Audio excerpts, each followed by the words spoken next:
നേരിട്ടുള്ള വമ്പൻ പദ്ധതികൾ അല്ല, ധാതു ഇടനാഴി മുതൽ ഹൈടെക് അഗ്രികൾച്ചർ വരെ കേരളത്തിന്റെ വ്യവസായ അന്തരീക്ഷത്തിന് ഗുണം ചെയ്യുന്ന നിരവധി പ്രഖ്യാപനങ്ങൾ ഇത്തവണ കേന്ദ്ര ബജറ്റിലുണ്ടെന്നാണ് കേരള ചാപ്റ്റർ സിഎയുടെ വിലയിരുത്തൽ. എന്തായാലും കേരളത്തിലെ പ്രധാനപ്പെട്ട സംരംഭകർ നമുക്കൊപ്പം ചേരുന്നുണ്ട്. സിഎയുടെ ഭാരവാഹികൾ കൂടിയാണ്. എല്ലാ സെക്ടറുകളെ ഒരുപോലെ ടച്ച് ചെയ്യുന്ന ഒരു ബഡ്ജറ്റാണിത്. കാരണം എല്ലാ സെക്ടറുകളിലും ഒരു കോംപ്രിഹെൻസീവ് ഡെവലപ്മെന്റ് കൊണ്ടുവരാൻ വേണ്ടി ഇനിഷ്യേറ്റീവ്സ് എടുത്ത് ഗവൺമെന്റ് പ്രഖ്യാപിച്ചിട്ടുള്ള ബഡ്ജറ്റാണിത്.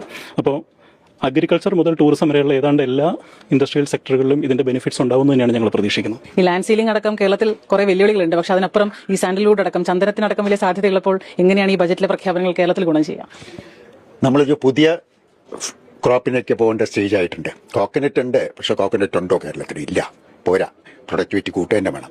അതുകൂടാതെ ഈ വാല്യൂ അഡീഷനും കൂടെ വേണം. വെറുതെ കോക്കനട്ട് കൾട്ടിവേറ്റ് ചെയ്തു നമ്മളത് കഴിച്ചു, അത് മാത്രമല്ല. കൊണ്ട് വാല്യൂ പ്രോഡക്റ്റ് ഉണ്ടാക്കി, വാല്യൂ ആഡ് പ്രോഡക്റ്റ് ഉണ്ടാക്കി പ്ലാറ്റ്ഫോമിൽ റെഡി.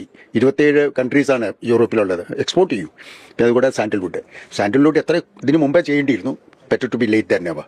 It's come.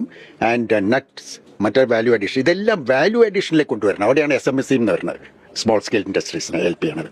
അതുകൂടാതെ ഇതെല്ലാം നല്ല ഫുഡ് കിട്ടുകയാണെങ്കിൽ ടൂറിസ്റ്റ് വരും, ഇല്ലേ? It's all Inter connected.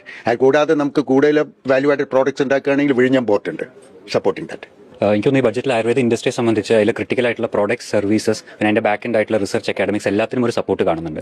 നേരത്തെ പറഞ്ഞ പോലെ നമ്മുടെ ഫാക്ടറികളിൽ പലതും നമുക്കൊരു എക്സ്പോർട്ട് ക്വാളിറ്റി പ്രോഡക്റ്റ് ഉണ്ടാക്കുന്നതിന് ഇന്ന് ചലഞ്ചസ് ഉണ്ട്. അപ്പോൾ അത് ഓവർകം ചെയ്യാൻ നമുക്ക് വേണ്ടത് നല്ല രീതിയിലുള്ള ടെക്നിക്കൽ ആൻഡ് ഫൈനാൻഷ്യൽ അസിസ്റ്റൻസ് ആണ്. അപ്പോൾ ഈ പദ്ധതിയിലൂടെ അത് കിട്ടുമെന്ന് തന്നെയാണ് നമ്മൾ പ്രതീക്ഷിക്കുന്നത്. ബയോഫാമയിൽ ഇപ്പം ഒത്തിരി ഇമ്പോർട്ടൻസ് വന്നുകൊണ്ടിരിക്കുന്നുണ്ട്. കാരണം അത് ദോസ് ആർ ലിവിംഗ് സെൽസ്. അപ്പോൾ ഇത് ഏറ്റവും കൂടുതൽ ആപ്ലിക്കേഷൻ വരുന്ന ഏരിയാസ് എന്ന് പറഞ്ഞു കഴിഞ്ഞാൽ 1 ഡയബറ്റിസ്, 2 ക്യാൻസർ, 3 ഈ പറഞ്ഞ ഓട്ടോഇമ്യൂൺ ഡിസീസസ്, പിന്നെ ജനറ്റിക് ഡിസോസസ്. കേരളത്തിൽ പലപ്പോഴും സർക്കാർ ബയോ പാർക്സ് അനൗൺസ് ചെയ്യുന്നുണ്ട്. അതായത് അപ്പൊ അങ്ങനെയുള്ള ഏരിയാസിൽ ഇപ്പം for this too much of land is not required. ഈ പറഞ്ഞ രീതിയിൽ ട്രിവാൻഡ്രത്ത് അനൗൺസ് ചെയ്തിട്ടുണ്ട്, ഒരു ബയോ പാർക്സിന്റെ രീതിയിൽ പറയുന്നുണ്ട്, പല ഏരിയയിലും പറയുന്നുണ്ട്. അപ്പം take use of this advantage. അപ്പം ഒരു 10,000 കോടി ഈ പറഞ്ഞ ഇതിനകത്ത് അനൗൺസ് ചെയ്യുന്നുണ്ട്. ആൻഡ് മാനുഫാക്ചറിംഗ് ഹബ്ബായിട്ട് ഇന്ത്യനെ മാറ്റണമെന്നാണ് പറയുന്നത് ബയോഫാമയുടെ.